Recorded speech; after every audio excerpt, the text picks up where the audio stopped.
It's morning. Beautiful looking day. When I first woke up, I had a lot of clouds overhead, and I was kind of nervous about that, but it's cleared up quite a bit. It's forecast to be mostly sunny, so that's good. I haven't patched any tires yet. I've got a whole pile of tubes there that need patching, plus that one is flat again. I knew that was going down. I just kept pumping it up until I got into camp last night. And then when I was here, first I parked on the end by that little trailer down there. Then I moved over to the building where the plug-in was, and then I moved to here.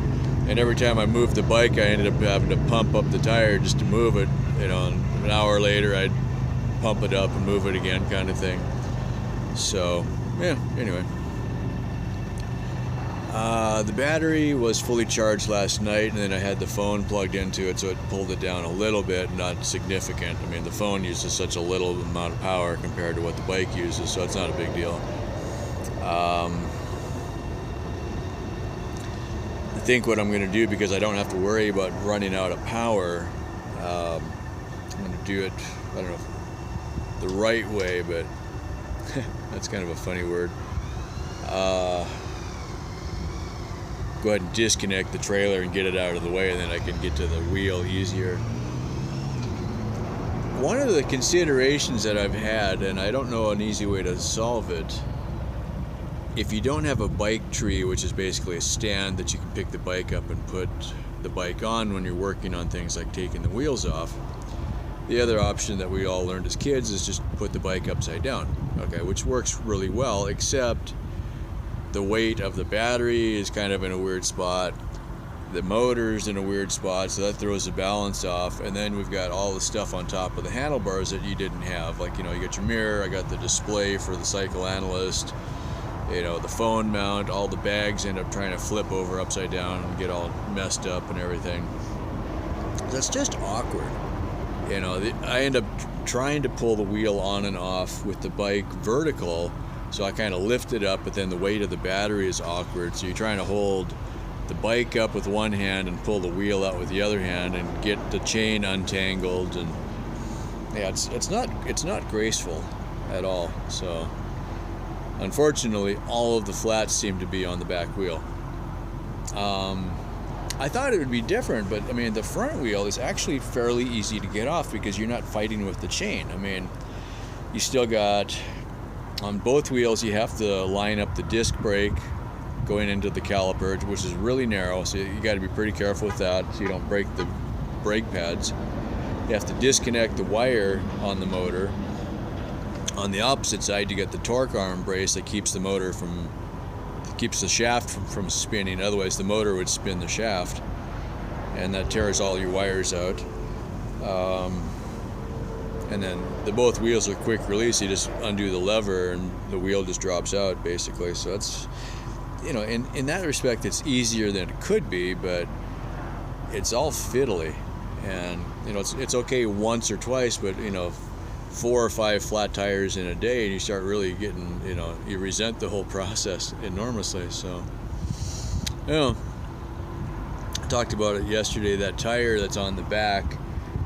It's a good tire. It's not well suited to what I'm doing. Like, it's already showing a lot of wear, so it's not going to last very long. It would be a wonderful tire for trail riding, you know, on gravel and, you know, anything but, you know, 50 or 100 miles a day on asphalt kind of thing. So, yeah. Anyway, I didn't have a lot of options for what I was looking to do when I was at the RAI, and they were really pretty busy that day. I should have taken a time and said, hey, you know, this is what I'm doing. Do you have any recommendations? You know, because I walked in there and you get so many choices, and you're like, you know, should just, you know, embrace the fact that I'm not a true bike guy, and get somebody's expert opinion would be a really good idea. So anyway, all right. So the plan for today, if it's better or worse if you can see my face. I just don't want to see it.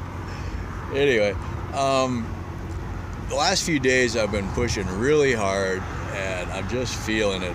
My whole body's aching now. I can't just sit here all day. Although I wonder, if anybody would even care, right? I got here at about 5 o'clock yesterday, so I've been here for 16 hours already, I guess.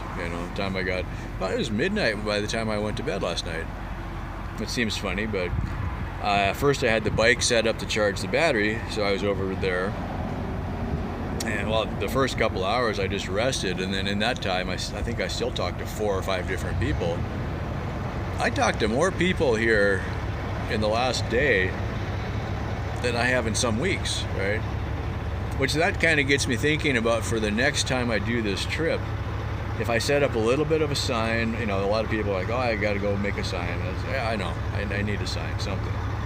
And I could just sit, pick a table off to the side. People, I could put the bike kind of more in front so people would see it, but not block the sidewalk, so just pick a spot and people would see it when they are walking by, and they could ask a question. And one of the things that I think I want to do, a couple things, I'm going to try to remember this for later. I never go back and watch my own videos usually, but maybe I'll try to remember this. So one, if I could have like a 3-ring binder with pictures of what I've done on the trip so far, right? So once in a while, go to a place like Walmart or whoever still has photo printing, and I could take snapshots from the videos and put them on a memory stick and walk in there and then get them printed, right? So that would be one thing. Because when I'm just sitting here talking, it would be nice if I could show somebody something, because my daily videos are half an hour long each, and most people aren't going to take the time to find the one of what I'm talking about. But if I had a picture of the bike at the Continental Divide or in Death Valley, or I could just flip through it really quick and show people where I've been and what I've been doing. Okay. And then I could kind of describe what I'm doing with the 22 Veterans Project and go like that, right?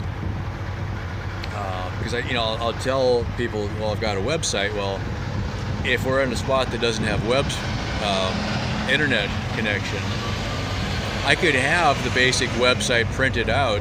It's 2 pages or something like that, and it would just be there. I could just show them really quick, this is what I'm doing, and go like that. Okay. And if they wanted to, they could take a picture of the page that I had, and then they would have something that they could look at, which would have a link to the website. Also, those QR codes, it's little black and white dots in a pattern. You take a picture of that with your phone, and your phone will then get you to the website. It's a pretty slick app. So I could do one of those. One would go to the YouTube channel, one would go to my website. Okay. So that's one idea. The other idea, what I need is, if I could have, maybe as part of the same binder, have some blank pages, and then people could, like a guest book, because I talk to so many people randomly, and I never remember anybody's name, but I'm all these people that I'm making contact with, if I, later on, if I set up a newsletter, right, every night, if I sat here on my phone and typed in the names into a database, and then I could send newsletters to people as I meet them, right? And then once a week I could do a weekly update. All right. Most of that is difficult to do on a phone. It'd be a lot easier if I had my Chromebook with me, which I really wanted to bring, and I was so overloaded when I left home that it was impossible to bring anything else. So I think I will bring the Chromebook next time. So I'm just kind of making a list of all the things that I wanted to make changes of. So, but having something like a 3-ring binder, I can just pull out really easy, show people what I'm doing a little bit instead of just talking, because off the cuff I kind of got it figured out what I'm doing, but it's easier if you can show people and make it a little bit more slick. I mean, I think I've had people comment on the videos. I think my appeal is that I'm not too slick, but it would be nice to have some kind of a visual aid. Although honestly, just pointing at the bike and saying I'm from Texas it's pretty funny to say that, because it just blows people's mind. They're like, what, you can ride a bike that far, you know? And it's like, yeah, it's just more days. It's not harder, it's just more, you know. So, anyway, yeah, I think my plan for today, though, I don't want to take a whole day off, and I don't want to sit here and, you know, spend 2 nights in the same place. So the next rest stop is 40 miles from here, so that's an easy ride. It's supposed to be mostly downhill again, or just gradual hills. I don't think there's going to be anything big. The bike is fully charged, so I should be able to breeze over there without any trouble. It looks like the next rest stop is like this one with water and flush toilets and everything, so, which is rare to have 2 of them in a row, right? Usually they alternate, one with pit toilets and one with real toilets. It's kind of the way I'm looking at it, but this one appears to be 2 of the good rest stops back to back, so, and only 40 miles apart. So yesterday I did 80 again, so so if I do, you know, so I'll get all the tires fixed, fill up all my water, hit the road, get to the other one. In fact, if I know I'm only going 40 miles, maybe I'll leave one of the gallons empty, because there's no sense carrying another 8 pounds to the gallon. You know, it's a significant amount of weight that I'm carrying just in water. So I'll get to there. That'll put me about 20 or 25 miles before Billings. I've kind of gotten to the point I don't like staying in motels, and that's usually where I would do laundry and get showers. I have seen signs in Montana, some of the state parks had showers, but it's like, oh, that's another $15 kind of thing. So I mean, it's cheaper than a motel, but now I'm getting used to hitting all the free rest stops. So, you know, free is better than cheap. So yeah, hang on to the money for when I need something. Yeah, I did have some money come in yesterday from my mom, and then actually one of the people I met here in the rest stop. There was the lady I talked to. I think the name was Betsy, and Ken, maybe Ken or Kent, I can't remember. They sent me some money. I'm like, oh, thank you very much, and so that's going towards probably tires and tubes again or something like that. And then the YouTube money came through yesterday also, so I was like, yay, you know, my payday, you know. In that respect, that'll be one nice thing about when I get home, is my cost per day will be so much less, you know. When I'm at home, I can eat oatmeal and cook beans and rice on the, you know, in the slow cooker, and eat pretty simple. And out here, everything is more expensive. And, you know, Cliff Bars are $1 a piece, and you end up eating 4 or 5 of those a day kind of thing. It adds up, you know. So I think at home I can live on $200 a month. Out here it's probably closer to 500. So yeah, there is that. Anyway, kind of in slacker mode right now, but I know I got to get at least these tires fixed so that I can move. Get those liners in, and hopefully I get less flat tires. That'll be nice. Yeah, and yeah, I think I said this on yesterday's video, but I saw at the Walmart, I wasn't sure if they were going to carry the size of tire at Walmart, but they are starting to sell bikes that have the 700 size tire. 700 is bigger than 26. I forget the exact number, but you just, you know, figure out what size. You know, a normal mountain bike has a 26-inch tire, so you just go buy a 26-inch tire, and you can get different widths that'll fit different width of wheels. So these are 700s. I mean, well, it's barely 9 o'clock, but I've been up since 5:30 or something like that. Yeah, I woke up at 5 this morning. I'm like, yeah, no, I'm going to sleep in a little bit, so no sense getting up too early. And I guess that was part of it, as I'd already decided I was only going to ride a 40-mile day today, so I didn't have to get up that early. And if I run from 10 or 11 at peak sun, I won't hit the batteries hardly at all. I'll just use what I'm getting from solar, and then the battery will still be mostly charged tonight, so then I don't have to plug it in again. So it was nice to have that option, though. I guess I was going to say this anyway. Most people, if you already have an e-bike, it came with the charger, so this wouldn't really apply to you. But if you're looking to build your own bike, or if you happen to pick up a used bike, or if you're doing some mods or tweaking stuff or whatever, that battery charger I had on last night's video is a really good charger. What's nice about it is you can load different profiles. So if you ended up with like several bikes with several different kinds of batteries, you can set a profile for each battery and just go through the list, and you can fine-tune the settings. So if you wanted to do a slower charge, which would make the battery last longer, you can charge it at half power, leave it overnight, and it would be charged by morning, right? Or you can run it at, I think 8 amps is the maximum, which, you know, that's a pretty good fast charge.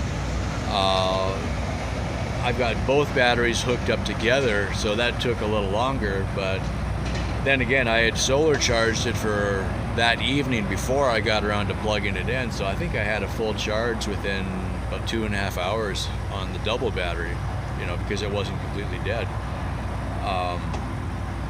So anyway, if you're looking for a charger, this is something I was talking to Ryan, the guy. Oops, I hit the button. I think we're good. Okay. If you're looking for charger or any of the parts for that matter, let me know and I can hook you up with my friend Ryan. He was going to give me some kind of, well, he gave me a discount and he figured he'd give me a commission if I sold any of those. So I'll only talk about the things that I'm using that are working. So the motor is awesome. The motor controller and the cycle analyst are just amazing things. And then that charger and the solar charge controller all came from the same company. So they're all super good. You know, even in the case of where I had that motor controller quit on me, like we got a free replacement on it. It took a while, mostly because of customs going through Canada. But you know, it's as opposed to working with a company out of China or something like that. Good luck with that. You know, this was a really good company to work with. It's a company of people that are solar and electric bike enthusiasts. So, you know, if you have a question, odds are they know the answer and they've tested it, you know, in places like doing the Sun Trip race. So, yeah, if you're into that kind of thing, cool. If you have any questions about anything specific, I could probably help you, at least put you with the right people to answer the questions, or maybe I'd know the answers myself. So it's a nice system in that it's an open architecture. You can kind of mix and match parts. You know, you're not locked into, if you buy a really nice Bosch bike, and I'll keep saying Bosch because that's the one I recognize, it's they're really nice, but you can't just randomly say, okay, I'm going to put a different battery on it, or I'm going to swap out the motor controller. You know, you'd end up voiding the warranty. This is an open system, and you can, you know, I started off with one kind of battery, and then we swapped the batteries halfway through, and you know, you could, the cycle analyst could work with a whole bunch of different motors. The motor controller could work with different kinds of motors. They're all, you can get in there with the software. You can plug it into your laptop and you can go in and adjust all the settings. So that's pretty cool. Lots of neat stuff to fiddle with there. Yeah, anyway, I guess that's it for now. I'm gonna quit screwing around and fix some tires, and then we'll hit the road. Yeah. I just got to try one of these. I just wanted to say thanks. The other family that I talked to tonight, they grabbed a bunch of these out of their car or their truck or whatever. It's basically a applesauce. This one's got apple and strawberry and spinach. Kind of a fruit smoothie. It's almost like astronaut food. You rip the top off and squeeze it out through the straw, which is perfect on a bike. So I just tried one a little bit ago, and man, that is really good. So thank you very much, and I'll be looking for something like that in the future. And it's like they're really, I mean, this is empty obviously, but they aren't very thick, so it's just a perfect little serving. Really kind of cool to have. So yay, thank you very much.